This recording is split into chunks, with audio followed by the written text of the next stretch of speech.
दोस्तों लोकसभा में एक बड़ा अजीब सीन हो गया। ये तो आप जानते ही हैं दोस्तों कि चाहे संसद के अंदर हो या संसद के बाहर, बीजेपी वाले राहुल गांधी को पॉलिटिकली अनफिट होने का दावा करते हैं और हमेशा से करते हैं। मोदी जी तो राहुल गांधी का नाम तक नहीं लेते।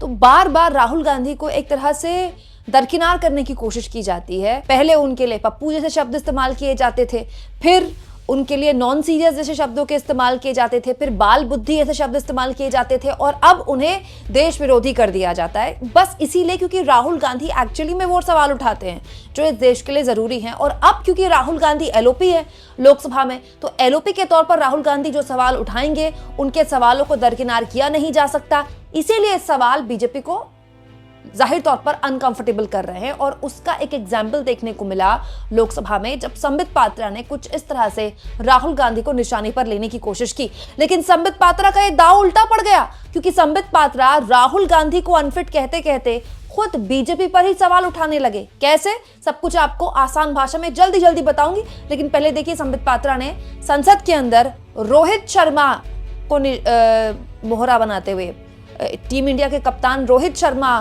को आगे करते हुए राहुल गांधी को निशाने पर लेने की कोशिश की। कांग्रेस पार्टी कहती है कि रोहित शर्मा अनफिट है। रोहित शर्मा अनफिट नहीं है, राहुल गांधी अनफिट है। और मैं बता दूं, नरेंद्र मोदी जी के कप्तानी में ही आप देखिएगा भारत विश्व का चैंपियनशिप ट्रॉफी जीतेगी। भारत माता की जय, जय जगन्नाथ। दोस्तों सब जानते हैं, कांग्रेस पार्टी की नेता शबा मोहम्मद ने आईसीसी चैंपियंस ट्रॉफी के फाइनल से पहले रोहित शर्मा के मोटापे को लेकर सवाल उठाए थे। और उसके बाद दोस्तों बीजेपी और उसकी मीडिया ने इसको मुद्दा बनाया और बाद में शबा मोहम्मद ने अपने बयान को एक तरह से पार्टी से अपने आप को अलग कर लिया। और इसके बाद पार्टी ने भी शबा मोहम्मद के इस बयान से किनारा कर लिया। अंत में रोहित शर्मा की कैप्टनसी से आईसीसी चैंपियंस ट्रॉफी भारत जीती। और रोहित शर्मा मतलब जैसे टीम इंडिया जीती, शबा मोहम्मद की खूब ट्रोलिंग हुई। हालांकि शबा मोहम्मद ने इस जीत का श्रेय रोहित शर्मा के सर ही बांधा। लेकिन शबा मोहम्मद के एक कमेंट पर जिस तरह से बवाल मचा और बेतुका बवाल मचा, सब जानते हैं कि कौन सी खबरों को छुपाने के लिए जानबूझकर ये बवाल मचाया गया। लेकिन अब संबित पात्रा ये कह रहे हैं कि राहुल गांधी दरअसल अनफिट हैं। क्यों? यहां पर राहुल गांधी का जिक्र क्यों किया गया? क्योंकि राहुल गांधी ने दोस्तों इसी लोकसभा में बीजेपी की दुखती रग पर हाथ रख दिया है। दुखती जो नस है ना बीजेपी की, उसको हाथ नहीं रखा, दबा दिया है। और वो है चुनाव आयोग के गड़बड़ झाले पर बीजेपी की चुप्पी। दोस्तों मैं लगातार आपको इस मामले में, सबसे पहले मैंने आपको ये वीडियो दिखाई जिसमें राहुल गांधी ने ओम बिरला से बकायदा भिड़ते हुए अचानक से खड़े होकर इस मुद्दे पर उनको बोलना नहीं था, लेकिन अचानक से खड़े होकर देश के आगे एक गंभीर बात रख दी कि अब क्यों ना वोटर लिस्ट की गड़बड़ी पर संसद के अंदर बहस हो जाए। सुनिए। स्पीकर सर, आपने सही बात बोली कि वोटर लिस्ट क्या सरकार बनाती है। मैंने नहीं बोला, नहीं, आपने बोला क्या, और आपने सही बोला कि सरकार वोटर लिस्ट नहीं बनाती है। मगर पूरे देश में वोटर लिस्ट पर सवाल उठ रहे हैं। हर स्टेट में, हर ऑपोजिशन के स्टेट में और महाराष्ट्र में black and white voter list पे सवाल उठे हैं। तो पूरा ऑपोजिशन मिलकर सिर्फ ये बोलने दीजिए, पूरा ऑपोजिशन सिर्फ मिलकर ये कह रहा है कि वोटर लिस्ट पे यहां पे एक डिस्कशन हो जाए। ओके। आप बनाते नहीं हो, इसको हम एक्सेप्ट कर रहे हैं, आप डिस्कशन तो कीजिए। दोस्तों राहुल गांधी ने ये बात इसलिए बोली क्योंकि तृणमूल कांग्रेस के सांसद इस बात को लेकर अपनी बात रख रहे थे संसद में। तृणमूल कांग्रेस के सांसद ये बात बोल रहे थे और तृणमूल कांग्रेस के सांसद की बात को आगे बढ़ाते हुए, एक तरह से उस बात का जवाब देते हुए ओम बिरला ने कह दिया कि सरकार तो वोटर लिस्ट नहीं बनाती है। ओम बिरला ने जैसे ही बोला सरकार तो वोटर लिस्ट नहीं बनाती है, उसी बात को पकड़ा राहुल गांधी ने और राहुल गांधी खड़े हो गए। अब राहुल गांधी पहले खाली कांग्रेस के सांसद होते तो राहुल गांधी को दरकिनार किया जा सकता था, क्योंकि राहुल गांधी अब एलओपी हैं और अगर राहुल गांधी किसी भी मामले में खड़े होकर बोलना चाहें तो चेयर उन्हें रोक नहीं सकता, चेयर को उनको मौका देना पड़ेगा। तो राहुल गांधी ने वो बात पकड़ ली ओम बिरला की कि आपने बिल्कुल सही कहा कि सरकार वोटर लिस्ट नहीं बनाती, तो एक काम करते हैं, वोटर लिस्ट पर बहस कर लेते हैं। दोस्तों एक्चुअली में दर्द यही है, बात यही है जो बीजेपी को डरा रही है, अंदर से बीजेपी कांपी हुई है कि अगर वोटर लिस्ट पर बहस हो गई तो फिर बीजेपी क्या मुंह दिखाएगी, क्योंकि अब तो बीजेपी खुद भी कह रही है कि वोटर लिस्ट में गड़बड़ है। दोस्तों, संबित पात्रा जो लोकसभा में राहुल गांधी का मजाक उड़ा रहे हैं सिर्फ इसीलिए क्योंकि राहुल गांधी ने वोटर लिस्ट पर बहस की मांग कर दी, वो ज्यादा दूर ना जाएं तो आज की ये खबर देख लें। दोस्तों, इस खबर में साफ लिखा है कि बीजेपी 13 लाख से अधिक फर्जी मतदाता मानती है बंगाल में। बीजेपी के हिसाब से बंगाल में 13 लाख से ज्यादा फर्जी मतदाता हैं और इसके लिए बीजेपी का एक प्रतिनिधिमंडल बकायदा चुनाव आयोग से मुलाकात कर चुका है।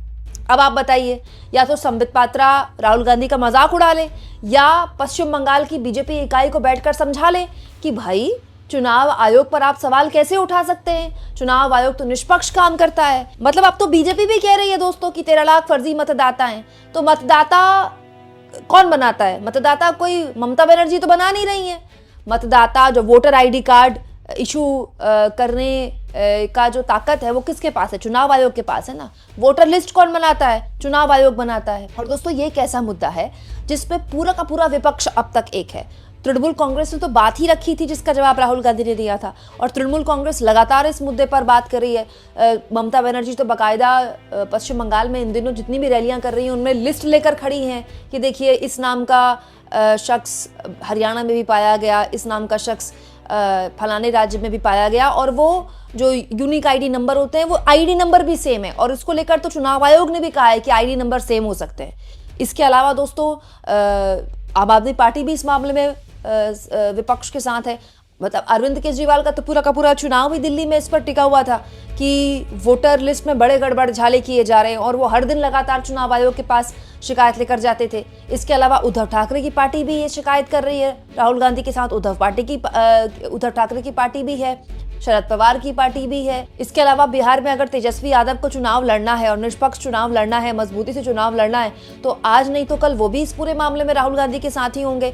सब जानते हैं दोस्तों, अखिलेश यादव तो इसी संसद में बोल चुके हैं, इसी लोकसभा में, नई लोकसभा में, कि ईवीएम से जीत कर वो ईवीएम को हटाएंगे। तो अखिलेश यादव भी हर हाल में इस मुद्दे पर राहुल गांधी के साथ होंगे। तो ये एक ऐसा मुद्दा है दोस्तों, वोटर लिस्ट में बहस का मुद्दा, जो छेड़कर पूरी की पूरी बीजेपी को, पूरी की पूरी सत्ता पक्ष को राहुल गांधी ने हिला दिया है, जिसको हल्का करने के लिए संबित पात्रा जैसे लोग इस तरह की हल्की बयानबाजी राहुल गांधी पर कर सकते हैं, लेकिन उससे ये मामला हल्का नहीं होता है, क्योंकि अब बीजेपी इकाई भी कह रही है कि पश्चिम बंगाल में फर्जी मतदाता बनाए जा रहे हैं। तो अगर पश्चिम बंगाल में फर्जी मतदाता बनाए जा रहे हैं तो बीजेपी इकाई को अपने पार्टी आलाकमान को पत्र लिखना चाहिए कि एक काम कीजिए, संसद चल रही है, आप इस मामले में बहस करवा दीजिए। दिक्कत यह है दोस्तों कि इस पूरे की पूरे मसले में जब भी चुनाव आयोग से सवाल पूछा जाए तो चुनाव आयोग का जवाब आए ना आए, बीजेपी का जवाब आना शुरू हो जाता है। सवाल चुनाव आयोग से, जवाब बीजेपी से मिलते हैं। लेकिन अब तो बीजेपी खुद कह रही है कि पश्चिम बंगाल में बड़ा गड़बड़झाला हो रहा है, और अब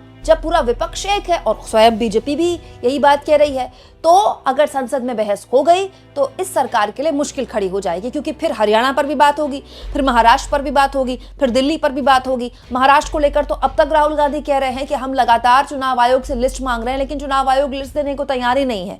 बड़ा सवाल यह है दोस्तों कि क्या राहुल गांधी ने दुखती रग पर हाथ नहीं दबा दिए, दुखती रग बीजेपी की, और यही बीजेपी को परेशान कर रही है। इसीलिए राहुल गांधी को बार बार इस तरह की बात बोलकर उनको एक तरह से साइडलाइन किया जा रहा है। अगर राहुल गांधी इतना बड़ा जोक है और राहुल गांधी की बात इतनी हल्की और इतने अनहेल्दी है राहुल गांधी पॉलिटिकली, तो फिर उनके जिक्र के बिना बीजेपी वालों का दिन क्यों नहीं कटता? आपको क्या लगता है दोस्तों? कमेंट बॉक्स में जरूर लिखें और जितना हो सके चैनल को शेयर करें, सब्सक्राइब करें और थैंक्स और ज्वाइन के ऑप्शन से अगर आप चाहें तो कुछ आर्थिक मदद भी चैनल की जरूर करें।